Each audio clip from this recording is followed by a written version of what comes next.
அனைவருக்குமே வணக்கம். சற்று முன் கிடைத்திருக்கக்கூடிய ஒரு மிக மிக முக்கியமான செய்தி ஒன்று வெளியாகியுள்ளது. சற்று முன் ஸ்டாலினை அலறவிட்ட அமலாக்கத்துறை. திடீர் ரைடு, கோபாலபுரத்தில் போலீஸ் குவிப்பு, இது மாதிரி செய்திகள் வெளியாகிருக்கு. ஸோ நேற்று நடந்த ரைடியால் பார்த்தீங்கன்னா அமைச்சர் துரைமுருகன் பெரும் ஆடி போய் தான் இருக்காங்க இல்லையா. ஸோ நேற்று விட்ட துரைமுருகனுடைய வீட்டில் நடந்த ரைடால் திமுகவுடைய தலைமையகமே பெரும் கதிகலங்கி போய் தான் இருக்காங்க. ஸோ இதை தொடர்ந்து தான் அதிரடியாக ரகசியமாக பார்த்தீங்கன்னா கோபாலபுரத்தில் துணை ராணுவத்தோடு சென்ற அமலாக்கத்துறை பார்த்தீங்கன்னா அதிரடியாக ஸ்டாலின் அவர்களே கதறவிட்ட சம்பவம் தான் இப்போ பேசும் பொருளாக மாறியிருக்கு. ஸோ அதனால் கோபாலபுரத்தில் இருக்கக்கூடிய சில அமைச்சர்களாக இருக்காங்க. ஸோ நேற்று நடந்த அமைச்சர் துரைமுருகன் வீட்டில் தொடர்ந்து முதல்வர் ஸ்டாலினுடைய வீட்டிலும் உதயநிதியுடைய வீட்டிலும் பார்த்தீங்கன்னா இப்போ ரைடுகள் நடந்துட்டு வரும் நிலையில் தான் இப்போ கோபாலபுரத்தில் பெரும் பரபரப்பை ஏற்படுத்தியிருக்கு. ஸோ இதை பற்றி இந்த வீடியோவில் பார்க்கலாம். ஸோ அதுக்கு முன்னாடி நம்ம சேனலுக்கு இப்போ தான் வந்திருக்கீங்க அப்படின்னா மறக்காமல் நம்மளுடைய சேனலை சப்ஸ்கிரைப் பண்ணிக்கோங்க. ஸோ வாங்க வீடியோக்குள்ளே போகலாம். ஸோ ஏற்கனவே முதல்வர் ஸ்டாலின் அவர்களுக்கும் ஆளுநர் RN ரவி அவர்களுக்கும் நிறைய வாதங்கள் இருந்துட்டு வருது இல்லையா.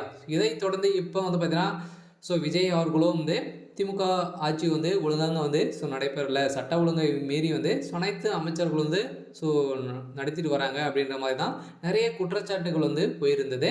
இந்த குற்றச்சாட்டின் பின்னாடி அனைத்துமே இருந்தது இந்த பணம் தான் அப்படின்ற மாதிரி பார்த்தீங்கன்னா ஆளுநர் RN ரவி அவர்கள் செய்த முடிவால் இப்போ திமுக சேர்ந்த அமைச்சர் வீட்டு முதல் முறையாக பார்த்தீங்கன்னா அமைச்சர் துரைமுருகன் வீட்டில் நடத்திய ரைடில் எக்கச்சக்கமான பணங்கள் சிக்கிய சம்பவத்தினால பார்த்தீங்கன்னா இப்போ அண்ணாமலை பல்கலைக்கழகத்தில் நடந்த ஊழலுக்கும் இதிலிருந்து நடந்த சம்பவத்துக்கும் தொடர்பு இருக்குது அப்படின்ற மாதிரி நடத்தப்பட்ட சோதனைகள் தான் இப்போ வசமாக பார்த்தீங்கன்னா முதல்வர் ஸ்டாலினுடைய வீட்டிலும் ரைடில் நடந்துட்டு இருக்கு. இன்று நடக்கக்கூடிய இந்த ரயில் பார்த்தீங்கன்னா இன்னும் 2 நாட்களுக்கு கோபாலபுரத்தில் நடைபெறும் அப்படின்ற மாதிரி தான் பார்த்தீங்கன்னா இப்போ அமலாக்கத்துறை முடிவெடுத்திருக்கக்கூடிய நிலையில் தான் பாஜக செய்த சம்பவம் இப்போ பெரும் அதிர்ச்சியை சொல்லிச்சிருக்கு. ஏற்கனவே பார்த்தீங்கன்னா பாஜகவுடைய தலைவர் அண்ணாமலை அவர்கள் ரைடுகள் நடக்கும், கூடிய விரைவில் நடக்கும் அப்படின்ற மாதிரி தான் பார்த்தீங்கன்னா இப்போ வெளியிட்டிருந்த அறிக்கையில் இப்போ அதிரடியாக உண்மையை செய்து காட்டியிருக்காரு.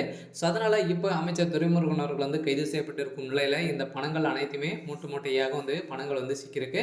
இதை தொடர்ந்து போலியான டாக்குமெண்ட்டுகள் சிக்கிய சம்பவத்தினால பார்த்தீங்கன்னா இப்போ ரசீதிகள் சிக்கியிருக்கு இல்லையா. ஸோ மக்கள் உதவி பணங்களை அனைத்துமே 4000 கோடிக்கு மேலே ஊழல் செஞ்சுருக்காரு. ஸோ இதை தொடர்ந்து இந்த பணங்கள் அனைத்துமே முதல்வர் ஸ்டாலின் கிட்ட கொடுத்ததாக அவர் கொடுத்த வாக்குமூலத்தால் இப்போ அவருடைய வீட்டில் கோபாலபுரத்தில் ரைடுகள் நடந்திருக்கு.